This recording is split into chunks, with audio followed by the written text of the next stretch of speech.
Welcome to Not Milk Never Milk. Subscribe if you're lactose intolerant.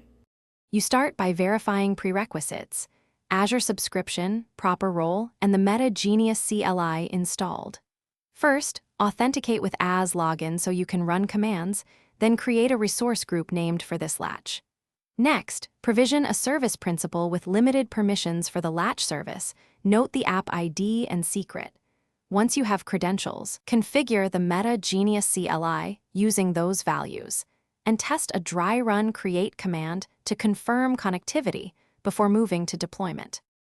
Now you configure the latch, define region, SKU, and network rules, and export that into a config file. You must attach a managed identity and grant key vault access so the latch can fetch secrets securely. Make sure access policies use only required permissions. Once the config is ready, deploy with the meta-as deploy command and stream logs. As resources appear, validate endpoints and health probes. If an endpoint fails, check NSG rules and identity assignments immediately to resolve access blocks. Finish by running integration tests and enabling monitoring with application insights and log analytics so you'll see runtime issues. Rotate secrets, set auto-scale and backups, and wire the latch into your CI/CD pipeline for automated updates.